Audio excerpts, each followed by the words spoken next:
O Descend acabou. O que eu faço agora? Qual é o próximo passo? Deus me chamou para ser missionário. Eu não sei o que eu faço. Eu vou te ajudar. Fica aí. O Descend acabou. Foram 5 estádios, 12 horas e várias coisas que aconteceram. O Senhor se moveu de maneira extraordinária do Nordeste ao Norte, ao Sul e ao Sudeste. Olha só que loucura. Agora você tá de volta na sua casa, na sua rotina, de volta à sua igreja. E o que você vai fazer a partir de agora? Isso é uma pergunta que deve estar passando na sua mente. Eu quero te dar passos práticos, tanto para você que entendeu que Deus está te chamando para missões, quanto para você que entendeu que Deus está te chamando para alguma área específica. Então, esse pós-descende não vai ser apenas você, nossa, lembrando de como foi incrível, mas sim será você caminhando com passos práticos em direção ao que Deus te falou nessas horas do evento. Então, vamos começar esse negócio. Bom, a primeira coisa que eu gostaria é setar o seu coração que vai manter a chama acesa nesse momento. Não é a empolgação, não é a pregação, ou muito menos as músicas que você ouviu durante o dia do Descend, mas é a palavra de Deus. A Bíblia é o que vai te fundamentar, a Bíblia é o que vai te sustentar a partir de agora. Então, aproveitando que ainda estamos no começo do ano, uma coisa que eu quero convidar você a fazer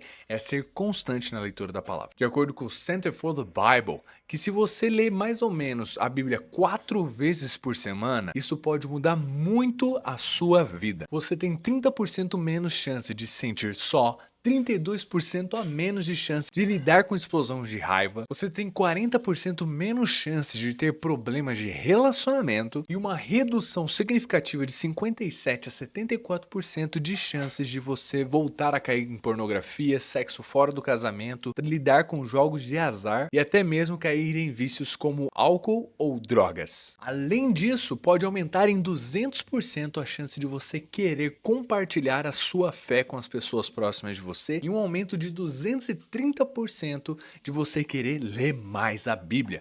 Ou seja, se você ler a Bíblia pelo menos 4 vezes na semana, você tem todos esses benefícios, além do seu caráter ser tratado, além da sua fé ser aumentada, além das suas emoções serem alinhadas à palavra de Deus. Isso pode influenciar até mesmo nos seus passos, nas suas decisões, nas amizades que você tem, nos planejamentos que você está fazendo para esse ano. A Bíblia é muito importante, até mesmo Jesus fala, permaneçam em mim, não permaneçam na empolgação do Descend, mas permaneçam na palavra de Deus. E como que a gente pode ver na prática isso daqui? Cara, tem um horário para você ler a Bíblia, 10 minutos. Vamos começar por baixo, 10 minutos de leitura da palavra. Já começa um plano anual da Bíblia para você ler a Bíblia em 365 dias. Talvez você vai ter que dar uma acelerada no passo porque já é dia 1º de fevereiro, mas ainda dá para você fazer alguma coisa. Então tem esse passo aqui. Além disso, fazer diversas reflexões a respeito de como que essa palavra que você leu pode ser aplicada na sua vida hoje. Agora que a gente já setou que uma forte maneira de você manter essa chama acesa é por meio da palavra de Deus, você que tem explicitamente um chamado para as nações, eu quero falar com você agora que tem chamado missionário. Uma coisa muito interessante de você fazer é buscar uma agência missionária onde você vai ser treinado, onde você vai ser auxiliado a cumprir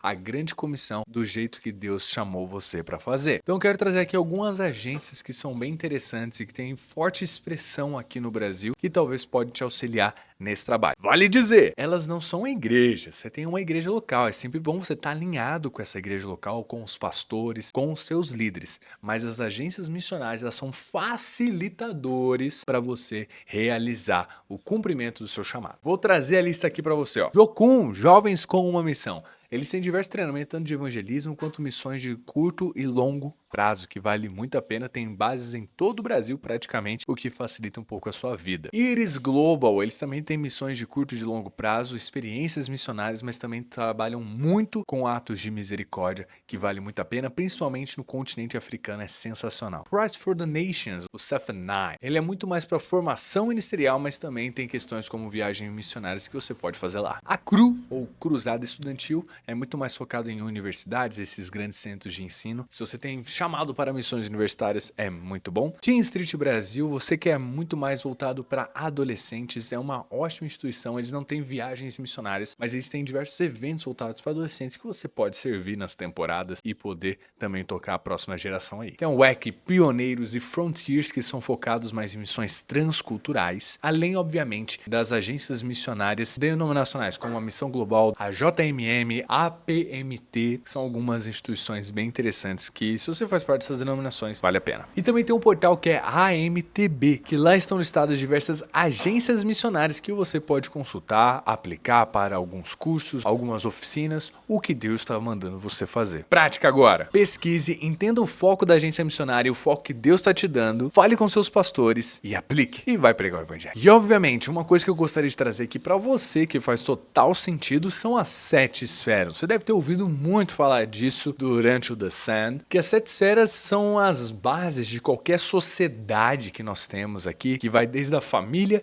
até a educação, negócios, comunicação, economia, arte, entretenimento, governo. E você pode ser um missionário nas esferas. Na verdade, esse seja uma nova onda missionária que está por vir. A onda missionária nas esferas. Então, olha só, pensa comigo. Deus está te dando a esfera da família, você está simplesmente falando com a base da sociedade e é onde o discipulado verdadeiro acontece. Se Deus está te dando a igreja, Ele está falando a respeito de formação e treinamento de cristãos conscientes e biblicamente embasados. Educação, nós estamos falando das escolas e das universidades, ou seja, do futuro da nação. Quando nós falamos sobre governo, nós falamos sobre leis, justiças e o bem comum.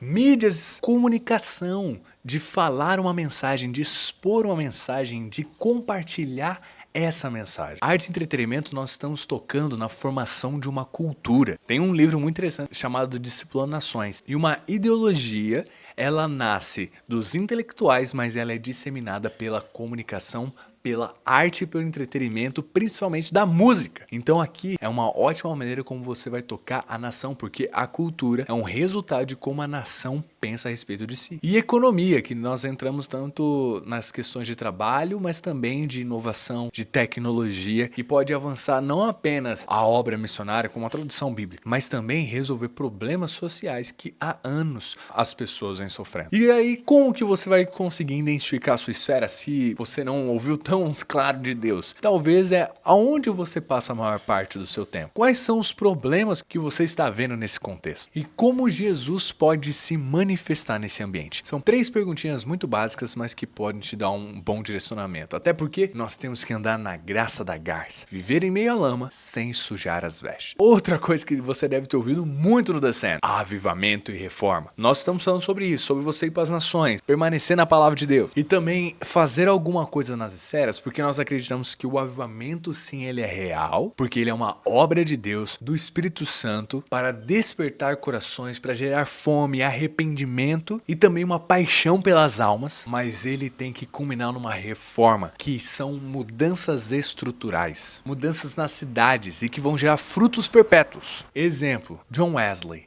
Eles deixaram igrejas, escolas, entre várias outras coisas que moldaram a cultura inglesa. Se a gente vê até mesmo João Calvino em Genebra, ele mudou a realidade da cidade, trazendo educação, porque as pessoas, para aprender a ler a Bíblia, elas precisavam aprender a ler, para elas poderem ter um encontro com Deus, com a palavra. Se você vê até mesmo a questão do Estado laico, que nós temos reformadores que sugestionaram para governantes a criação do Estado laico para que houvesse a liberdade da manifestação da fé. Ou seja, isso é reforma. O avivamento, ele tem que culminar numa reforma. E por fim, talvez um dos conselhos mais impressionantes, extraordinários e importantes que eu vou falar para você nesse vídeo é: comece aonde você está. Não espere você ir para outra nação, não espere você começar um curso, não espere ter o preparo, não espere nem ter o recurso. Começa agora. Se Deus colocou uma universidade, se Deus colocou uma escola, se Deus colocou uma casa, se Deus colocou um bairro, se Deus colocou um trabalho, faça alguma coisa. Ore, pregue, viva, seja a resposta. Talvez uma das coisas mais espirituais e que pode ser um fruto do The Sand é você chegar no seu pastor e falar: pastor, em que eu posso te ajudar? Quais são os problemas que eu posso resolver hoje aqui na igreja? Como que eu posso ser a resposta aqui? Beleza? Essas foram as nossas dicas. Se você quiser aprender mais sobre missões, aqui nesse canal aqui nós vamos falar muito sobre isso, mas vá e faça alguma coisa.